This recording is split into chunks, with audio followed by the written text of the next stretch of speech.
The knife was at Thomas Dawson's throat before he even opened his eyes. He came awake the way a man does when instinct outraces thought, every muscle locking still, breath caught somewhere behind his ribs. The cold, moonbright edge of a blade rested just beneath his jaw, and above it, blotting out the low delta stars, hung a face he had never seen before and would never forget again.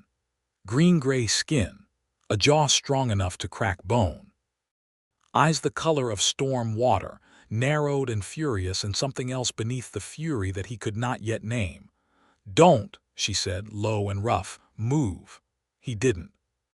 He had spent 9 years poling a trade boat through the back channels of the Murkfin Delta, threading reed-choked waterways that no map agreed on, and in all that time he had learned exactly one unbreakable rule. When something bigger than you tells you not to move, you do not move. His eyes slid carefully to the side. His pack lay open beside the dead coals of his fire. His dried fish gone, his waterskin gone.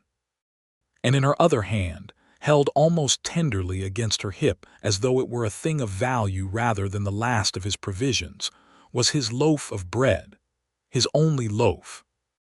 2 days old, hard at the crust, and the only food standing between him and the nearest trading post 4 days upriver. "That's mine," he said, which was a foolish thing to say to a woman built like a war hammer with a knife at his throat, but it came out of him anyway, indignant before he could stop it. Something flickered across her face, not quite amusement. "Was," she said. "I need that." "So do I." He should have been afraid. He was afraid, somewhere underneath the strange calm that had settled over him. The calm of a man who has talked his way past drunk soldiers and flooded fords, and one memorable encounter with a bear that had wanted his salted pork more than his company. He kept his hands open at his sides, palms up, slow, the universal language of a peddler who has learned that a raised hand gets you killed and an open one sometimes does not. "Take it," he said. "I'm not fighting you for a loaf of bread." The knife did not move for a long moment. Long enough that he could see, now that the shock had worn thin enough to let him actually look at her, that she was not simply large. She was strong in the particular way of someone who had spent a lifetime with a weapon in her hand, leather-clad shoulders corded with muscle, a jagged white scar cutting from her collarbone down beneath the laces of a fitted vest of dark hide, cinched tight at her narrow waist and reinforced at the ribs with worn bronze studs. Her black hair was pulled back in a thick braid threaded with small bone beads, and her tusks, when her lip curled, were shorter than he'd expected, worn smooth at the tips, as though she'd learned long ago not to let them get in the way of speaking clearly. She was, he thought with a distant, almost embarrassed clarity, the most striking thing he had ever seen in 9 years of looking at this delta. "You're not going to yell," she said. It wasn't a question. "Who would hear me? Nearest soul is 2 miles of reed channel that way." He tilted his chin toward the dark water, carefully, mindful of the blade. "You already knew that, or you wouldn't be here." Her eyes narrowed further, assessing him now rather than threatening him, and slowly, she drew the knife back from his throat. She did not sheath it. She held it loose at her side as she rose, and it was only then, with several feet of dark air between them, that he understood how badly outmatched he would have been if she had wanted more than his bread. "You are either very brave," she said, "or very stupid. Most men who know me say the second." Something that was almost a laugh moved through her chest, silenced before it fully surfaced. She looked down at the loaf in her hand, then back at him, and for one strange moment he thought she might set it down. She did not. She turned instead, quick and quiet as smoke, and was 3 steps toward the black water's edge before he found his voice again. "Wait." She stopped, did not turn. "At least tell me your name," he said. "Since you've robbed me proper." A pause. The reeds hissed with some small night wind. Then Vrogash, a beat. "Vrogash Doomhammer. Thomas Dawson." "I don't care," she said, but there was no venom in it. Only the flat practicality of a woman who had bigger troubles than the name of the man whose bread she'd just eaten out of desperation. She crouched at the water's edge, and he heard the soft slap of something dropped onto the mud near his overturned pack. Then the marsh took her, no splash, no ripple he could track, just a shape folding into reeds and dark and gone. He sat there a long while before he trusted his legs enough to crawl over and see what she had left. It was a cord.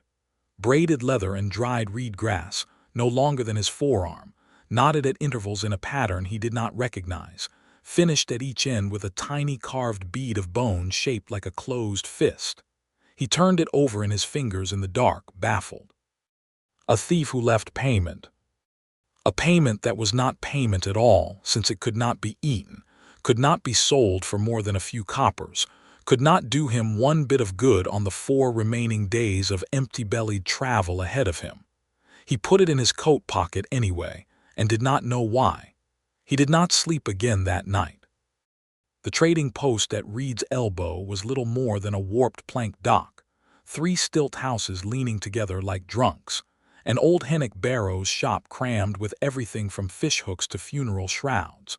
But it was the nearest thing to civilization Thomas would see for days, and he arrived hollow-bellied and light-headed with 2 days of hunger sitting heavy in his gut. Hennick took one look at him and pushed a bowl of eel stew across the counter before Thomas had even finished explaining himself.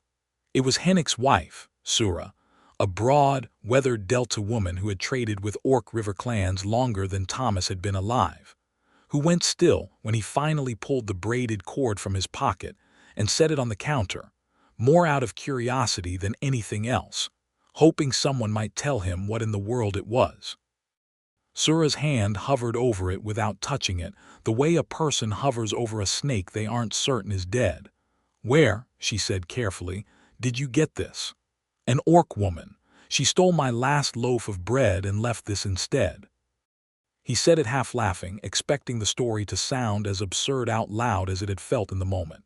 Sura did not laugh. "You're certain she left it, not dropped it, left it. Set it down at my feet like she meant for me to have it, yes."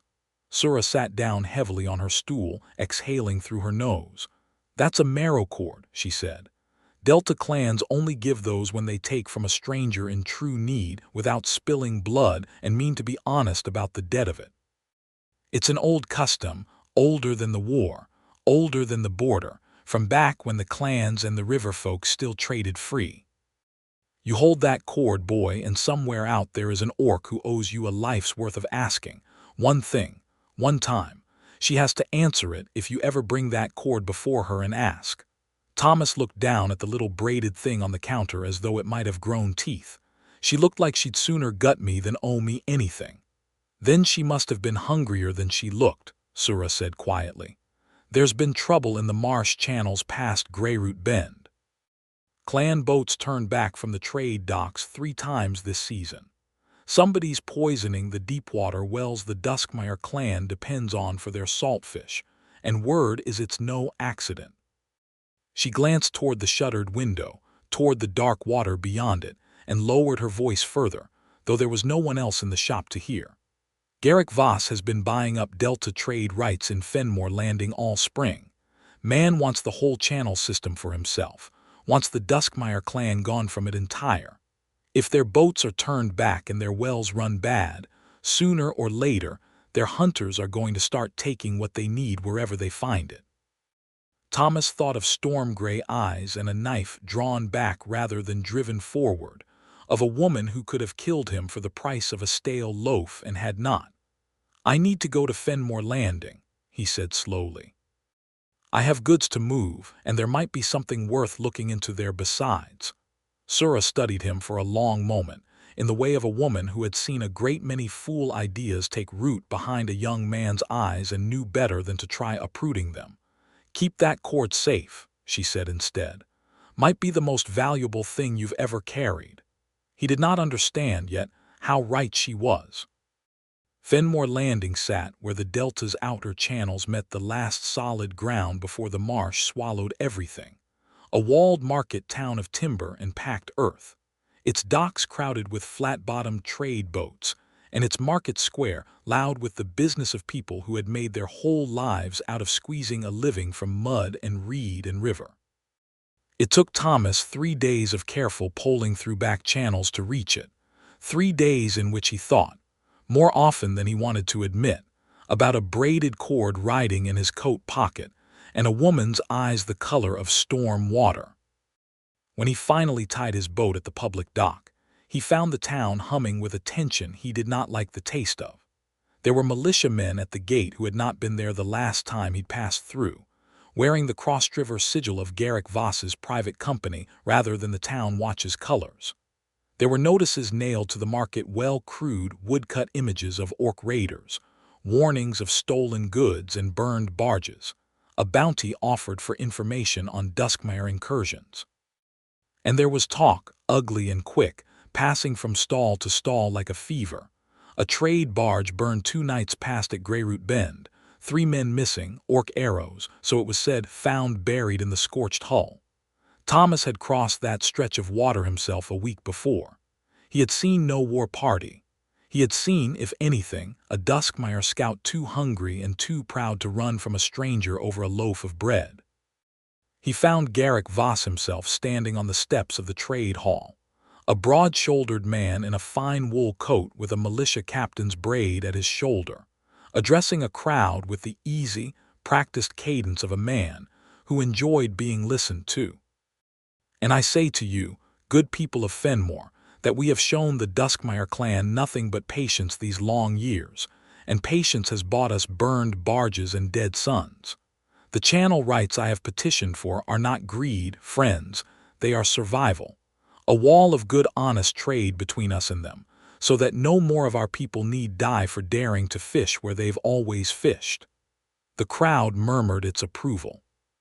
Thomas stood at the edge of it, uneasy, and thought of the desperate press of Vrogash's knife against his throat. Not the strike of a raider, but the caution of someone who had wanted, more than anything, not to be forced into using it. He did not trust Garrick Voss's story.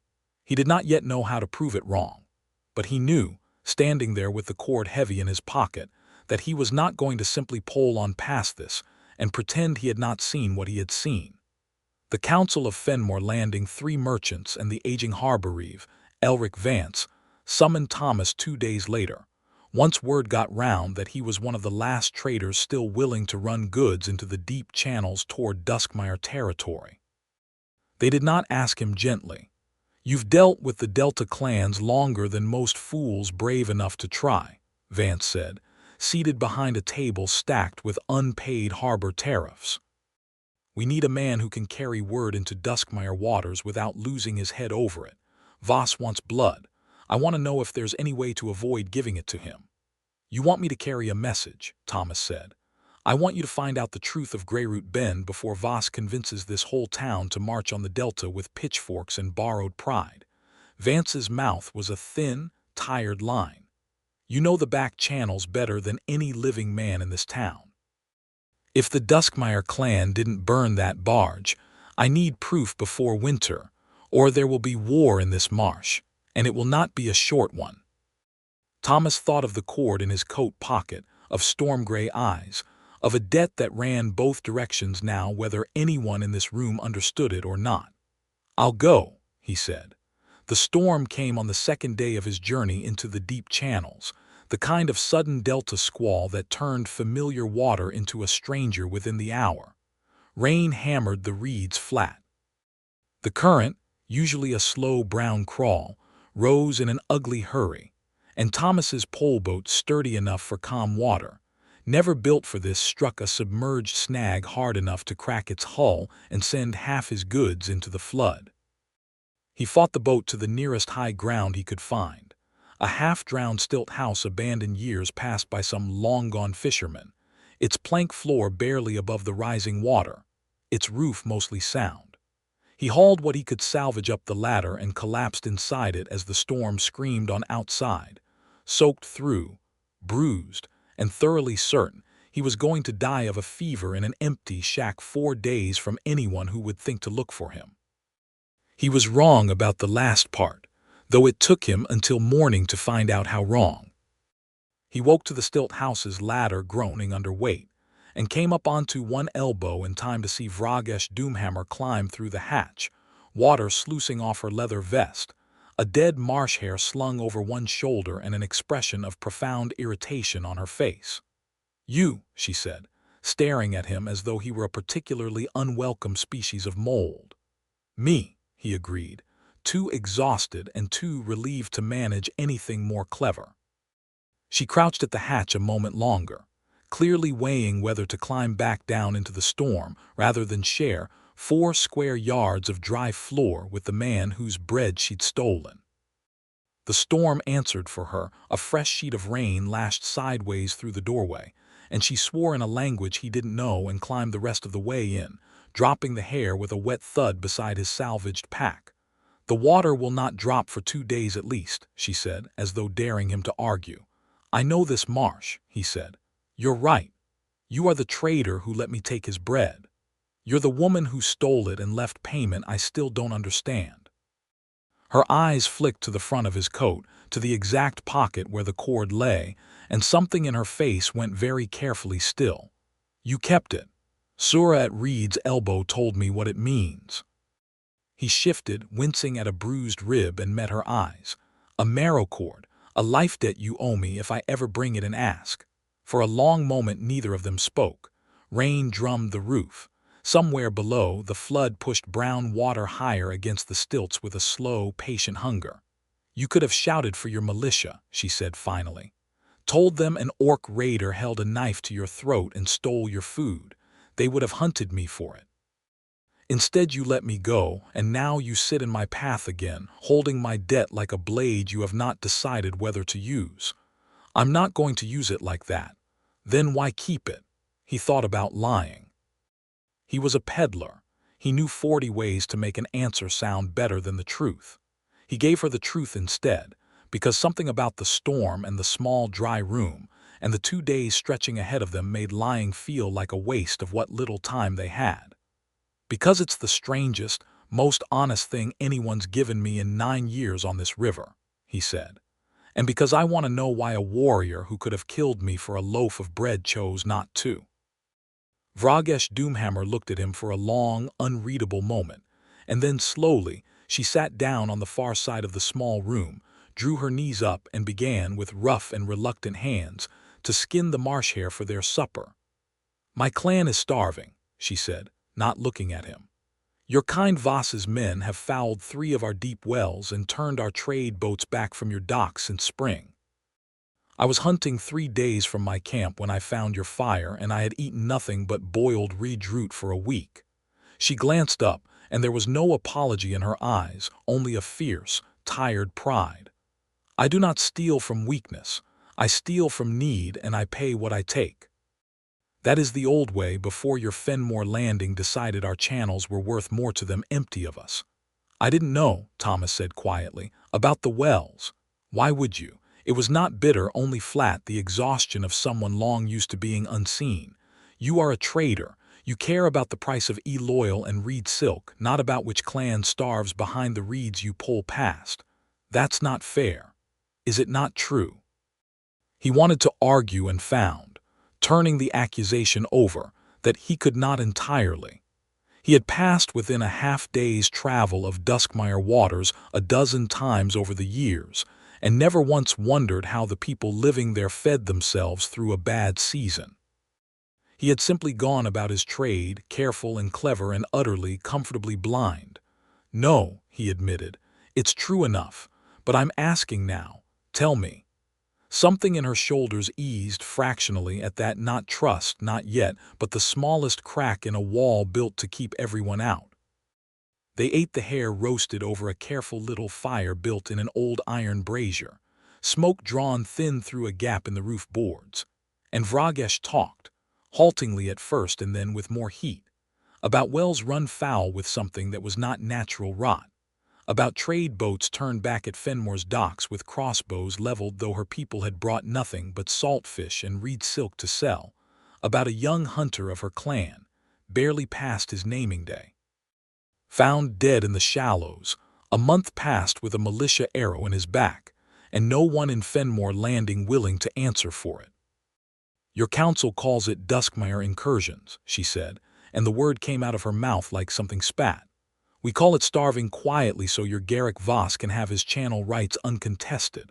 That's exactly why I'm out here, Thomas said. The council wants proof of what happened at Greyroot Bend before Voss convinces the whole town to march on your camp. I don't think your people burned that barge, Vrogash. I think someone wants everyone to believe you did. She went very still. Say that again. I don't think your clan burned the barge at Greyroot Bend. No, she said low, the other part, my name, say it again. He blinked, caught off guard by the strange, quiet hunger in her voice.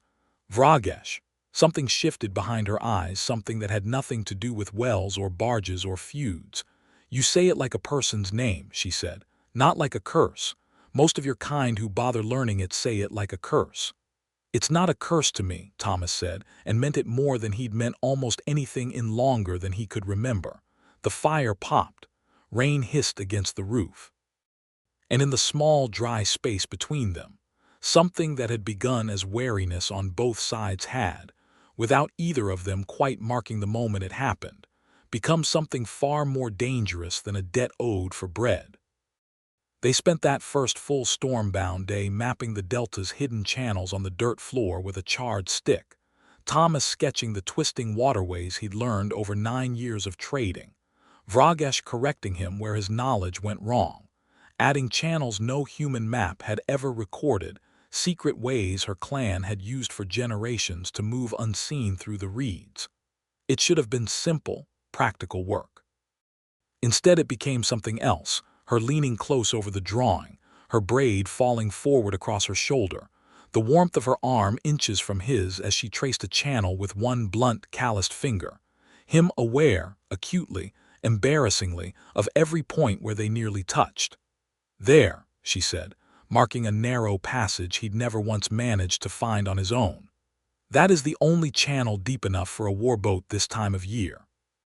If Voss means to send raiders against my clan disguised as us, or to send his militia in truth, they will come through there. Then that's where I need to watch, Thomas said. Where we need to watch, she corrected, and did not seem to notice she'd said it, or perhaps did not care to take it back.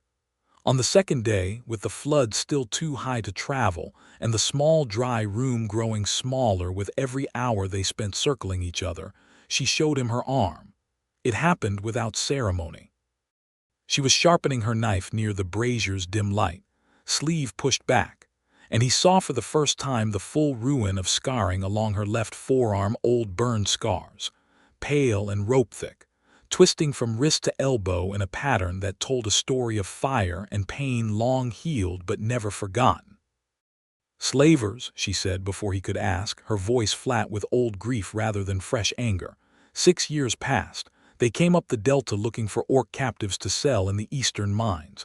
My brother fought them at our camps so the rest of us could reach the boats. I went back for him, wasn't fast enough. Her jaw tight. The fire that killed him marked me instead. Thomas set down the whetstone he'd been idly turning in his hands. I'm sorry. I did not tell you so you would be sorry. She looked at him, and there was a rawness in her face he hadn't seen before.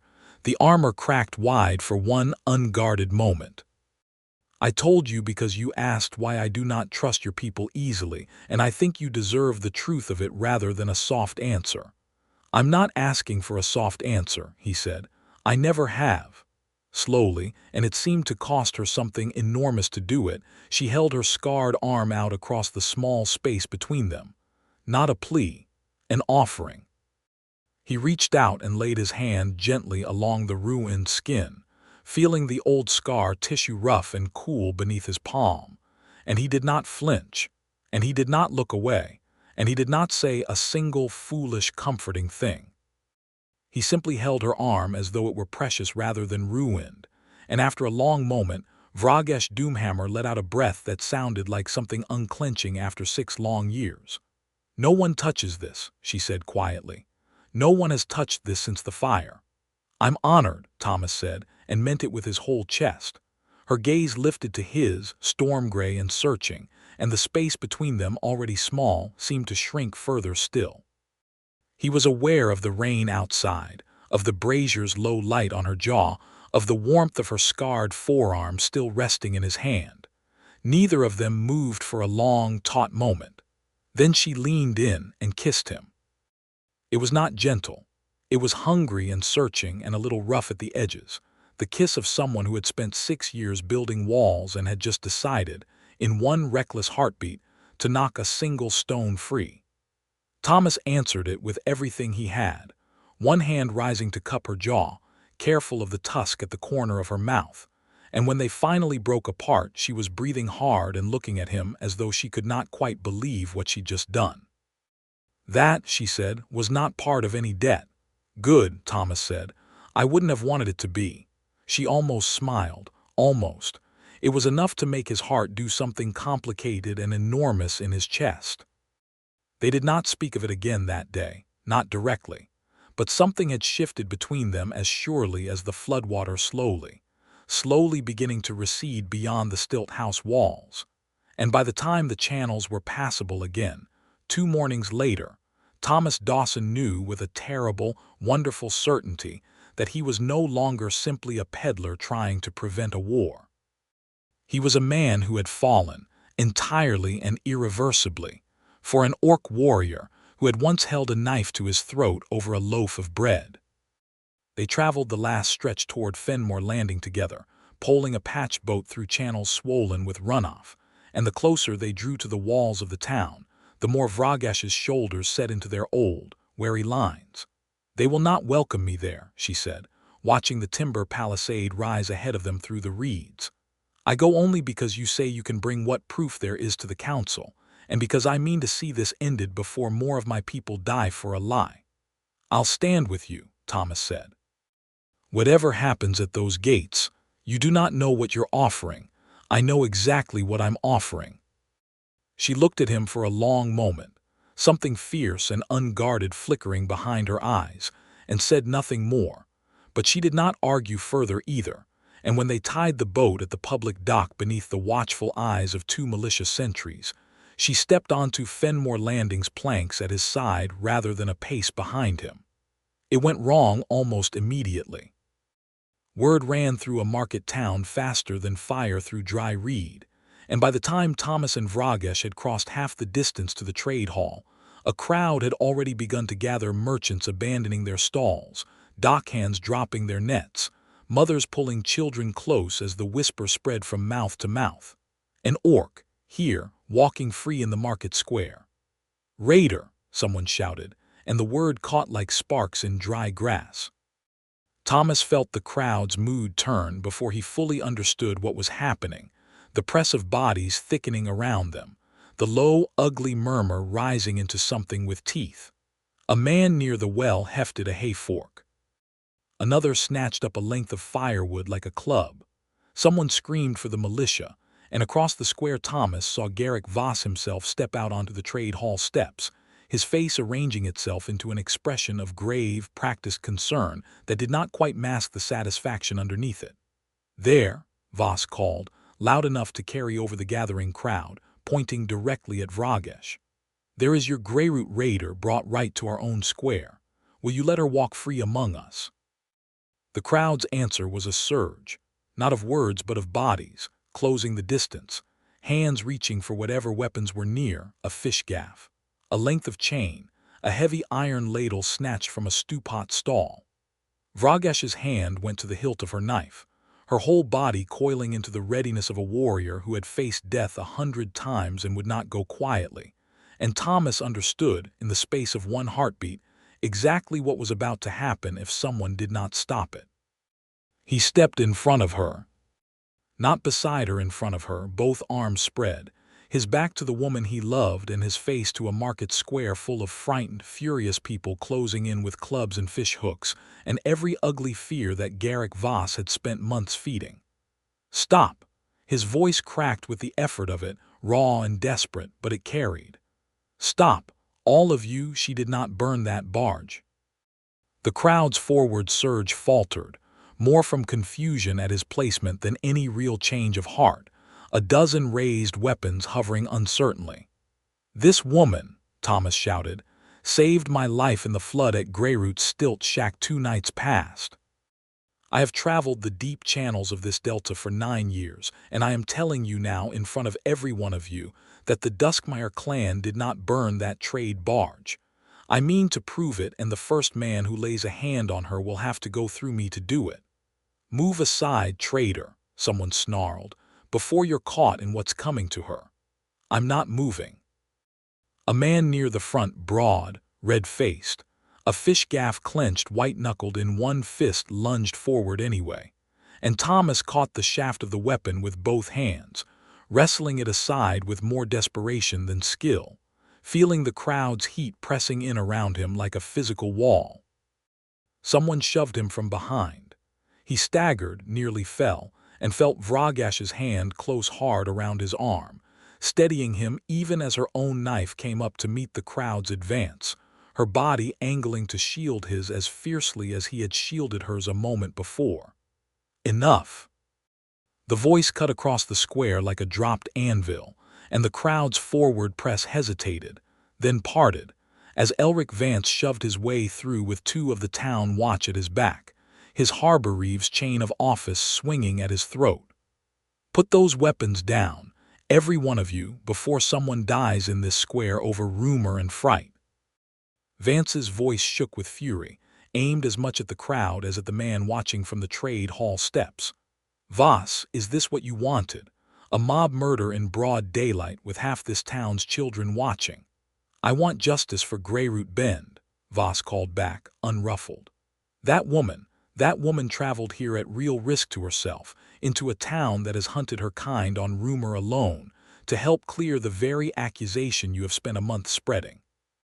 Vance turned to Thomas, and something in his tired old face was almost gentle. "Is that the truth of it, Dawson?" "It is," Thomas said, still breathing hard, Vrogash's grip on his arm not loosening even now that the immediate danger had cracked. "And I've more than her word to offer. I found something in the flood channel 2 miles from Greyroot Bend, snagged on a dead branch where the current would have carried debris from that fire." He reached into his coat, past the small braided cord he had carried so long, and drew out a scrap of scorched wool, a militia cloak fragment, its cross-driver sigil still faintly visible beneath the char. "This isn't Duskmire cloth. This is Fenmore militia issue. Whoever burned that barge wore your colors, Voss, not orc leathers." A hush fell over the square, thick and sudden, broken only by the low mutter of a crowd recalculating its fury. Voss's composure slipped, just for a moment, just long enough for Thomas, and he saw, for half the watching town to catch the flash of raw calculation beneath it before the man mastered his face again. "A scrap of burned cloth proves nothing," Voss said, too quickly. "It proves enough to warrant a proper inquiry before this town marches to war," Vance said grimly, "and it will get one, starting now. Watch, take that cloth, and someone fetch the barge crew who survived Greyroot. I want them questioned again today about exactly whose voices they heard before the fire started."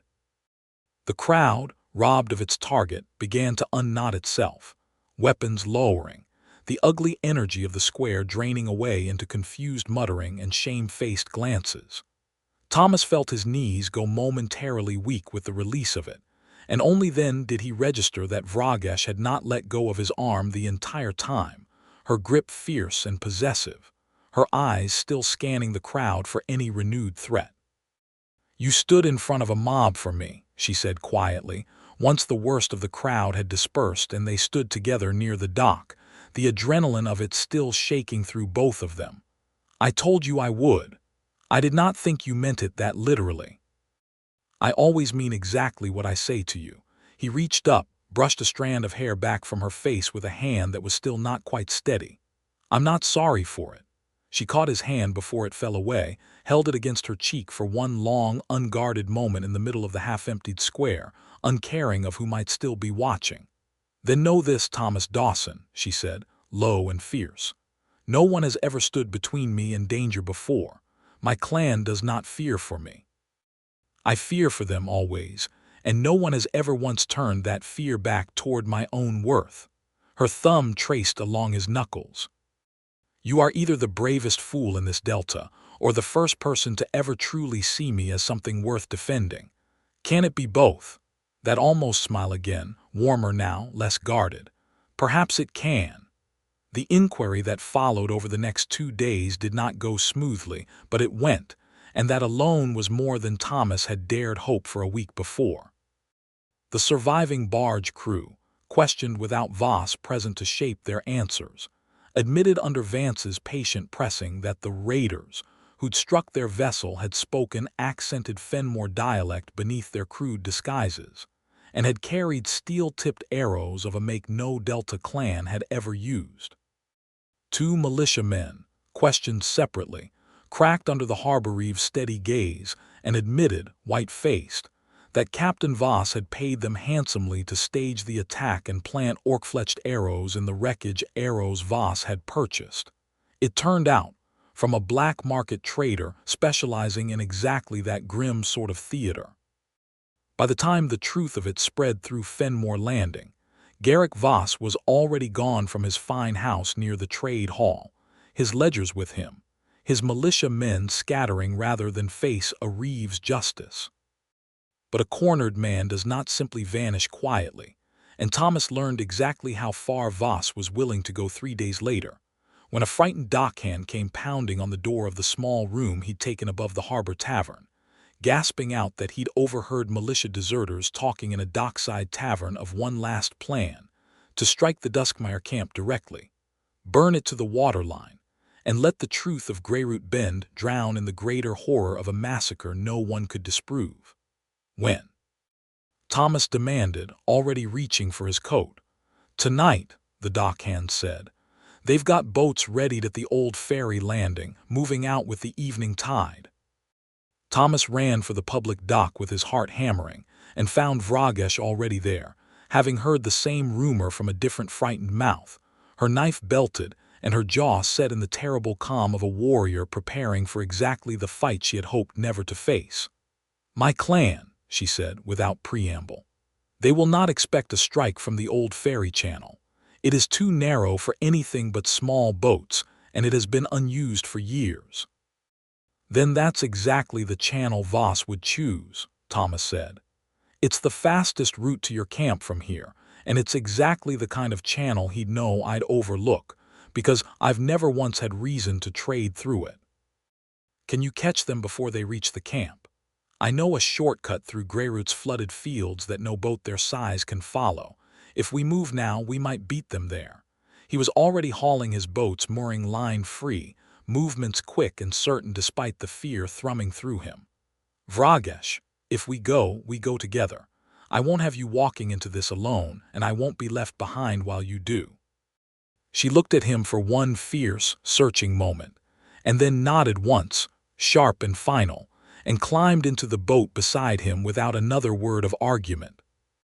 They poled through the dark with a speed born of pure desperation. Thomas's pole, finding channels he had learned in daylight, now navigated near-blind by memory and moonlight. Vrogash's night-sharp eyes calling warnings of snags and shallows a half-second before he would have struck them. The flooded fields beyond Greyroot Bend cut a full hour from the journey, exactly as he'd hoped, and they came out into the old ferry channel just as the first of Voss's boats. 3 flat militia craft loaded with armed men and jars of lamp oil rounded the final bend toward the dim glow of the Duskmire camp's cookfires. "There," Vrogash breathed, and there was no fear in her voice now, only cold, focused fury. "That is my home they mean to burn." "We can't outfight 3 boats of armed men," Thomas said quickly, thinking fast, "but we might not have to. That old rope ferry crossing just ahead, it's rotted through, but it's still strung bank to bank. If we cut it loose as they pass beneath, it will drop across their boats," Vrogash finished, already understanding, "and buy us time if nothing else." They reached the ferry crossing moments before Voss's lead boat did, Thomas's hands numb and shaking as he sawed through the old ropes mooring with his skinning knife, while Vrogash held their own small boat steady against the current with sheer strength of arm.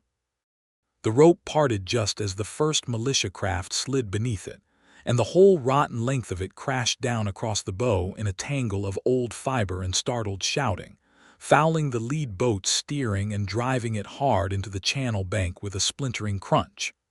"Who's there?" A voice bellowed from the second boat, Garrick Voss himself, Thomas realized with a jolt, standing at the prow with a lantern in one hand, his face twisted with fury at the sudden chaos ahead of him. "Dawson, you meddling fool, you've no business here, neither do you," Thomas shouted back, standing as steady as he could manage in the rocking boat. "The Reeve knows what you did at Greyroot Bend, Voss. Every man in Fenmore knows it now. Burn this camp and you'll hang for it twice over, once for Greyroot and once for whatever happens here tonight." "Then I've nothing left to lose in finishing it," Voss snarled, and gestured sharply to the men in his boat, several of whom raised bows toward Thomas's small craft. It was Vrogash who moved first, driving their boat forward rather than back, straight into the gap between the militia craft and the camp beyond, putting her own body between the leveled bows and the man beside her with the same fierce, immovable certainty she'd shown in the market square days before. "Loose an arrow at him," she called across the water, voice ringing with cold command. "And I promise every one of you that I will reach your boat before your second shot is drawn, and you will learn exactly why the Delta clans are not something to be burned so easily." The bowman hesitated, and in that hesitation, shapes began moving along the camp's shoreline behind her Duskmire warriors, roused by the commotion, spears and bows of their own already in hand, wading into the shallows with the swift, silent readiness of people long practiced at defending what little they had left. Voss's men saw the tide turning against them, and one by one, the bows lowered. "You're finished, Voss," Thomas called, steadying his voice as best he could over the pounding of his own heart. "The whole town knows what you did. Turn your boats back now, and maybe the Reeve shows you a fraction of the mercy you never showed anyone else." For one long, terrible moment, Garrick Voss stood in the lamplight glow of his own ruined scheme, and Thomas saw something break behind the man's eyes. Not remorse, never that, but the cold understanding of a gambler who has finally, irrevocably, lost the whole table. "This isn't finished," Voss spat, but it was the empty fury of a defeated man rather than a threat with teeth behind it, and he gave the order to turn the remaining boats about, retreating back down the channel they'd come from, leaving the tangled, grounded lead boat and its cursing crew for the approaching Duskmire warriors to deal with. He was found 3 weeks later. Thomas would learn much later, hiding in a fishing village 2 days south along the coast, and turned over to Fenmore's Reeve to answer at last for Greyroot Bend and every quiet cruelty that had led to it. But that night in the ferry channel, all that mattered was the sudden, overwhelming silence after the danger passed, the lapping of disturbed water, the distant relieved cries of Duskmire warriors realizing their camp would not burn tonight after all, and Vrogash Doomhammer turning to Thomas Dawson in their small rocking boat with an expression he had never once seen on her face before. Not fury, not wariness, something closer to wonder. "You came for my people," she said, "knowing what it might cost you." "I came for you," Thomas said simply. "Your people just happened to be part of that." She crossed the small space of the boat in 2 steps and kissed him again, harder this time, one hand fisted in the front of his coat as though she meant never to let him drift more than an arm's length away again, and when she finally pulled back, breathless, her forehead resting against his, she said the words that undid him completely.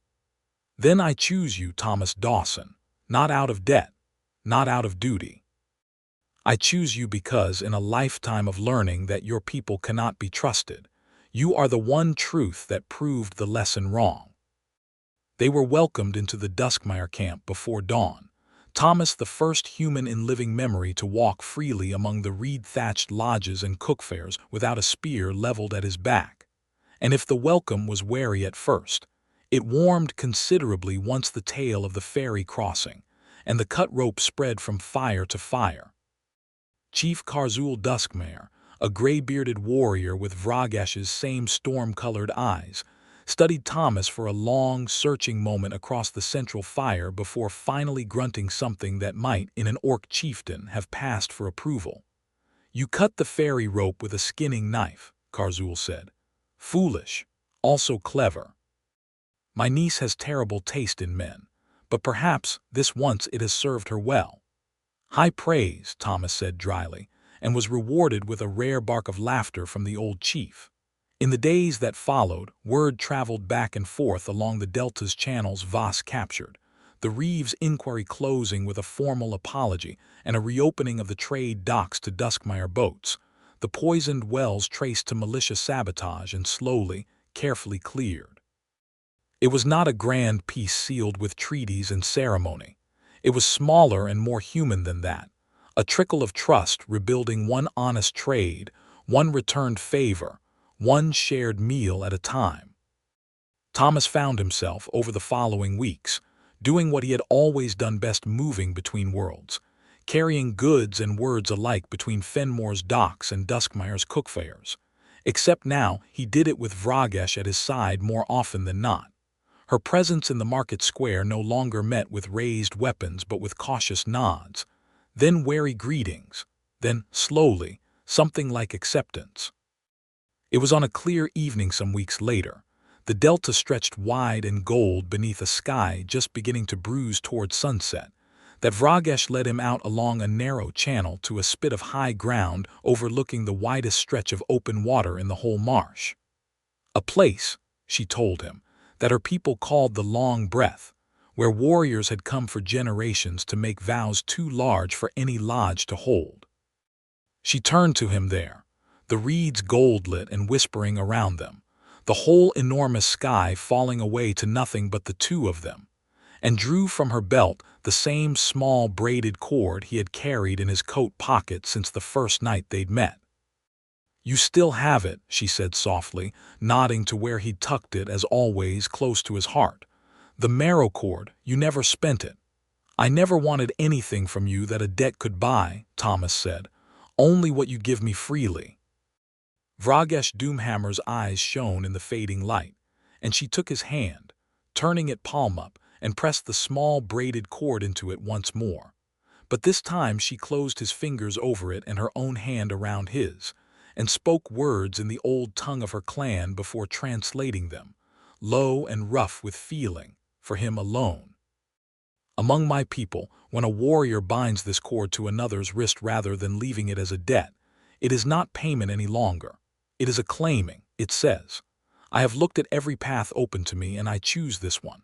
I choose you above every debt and every fear my people ever taught me to carry." She lifted the cord and wound it, slow and deliberate, around his wrist, knotting it fast. "I am not asking you to be part of some clan council's blessing, Thomas Dawson. I am telling you under this sky, with no one watching but the reeds and the water, that you are mine, if you will have me the same way.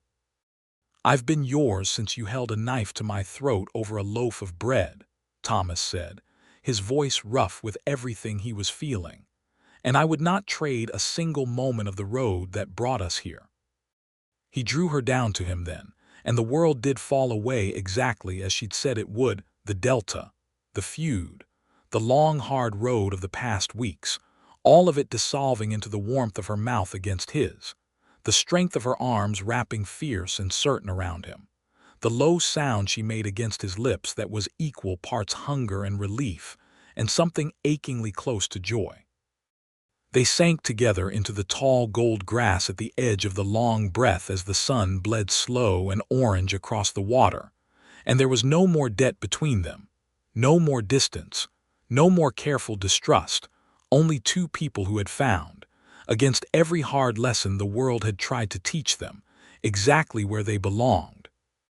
Later, wrapped together beneath the first cool stars while the marsh sang its endless chorus of frogs and night birds around them, Vrogash traced one finger idly along the braided cord now knotted permanently at his wrist, and smiled a real smile this time, unguarded and warm, the smile of a woman who had spent 6 long years building walls around her heart and had finally, gladly, let one man all the way inside. "I stole your last loaf of bread," she murmured against his shoulder, "and somehow ended up giving you everything else I had left to give." "Best trade I ever made," Thomas said, and meant it more than he had ever meant anything in his whole traveling, wandering, lonely life. They stayed there a long while, tangled together beneath the wide delta sky, the war that had nearly consumed them behind now. The whole rest of their lives stretched open ahead like the endless gold channels of the marsh itself, unmapped, unhurried, and entirely, finally, theirs to travel together. In the seasons that followed, Thomas Dawson never gave up the trader's road, but he no longer walked it alone. He built a modest stilt house at the border of Duskmire waters and Fenmore's docks, half in one world and half in the other, exactly where a man who belonged to both had always been meant to live. Vrogash kept her place among her clan's warriors, but she came home each season to the small house on the water's edge, to a man who had once let her take his bread rather than raise a hand against her, and who had never once, in all the months and dangers since, stopped choosing her back. The cord stayed knotted at his wrist for the rest of his days, worn soft and dark with years of sun and river water, and whenever some new trader passing through Fenmore Landing asked him about it, Thomas Dawson would only smile and tell them it was the finest debt he'd ever been glad to carry.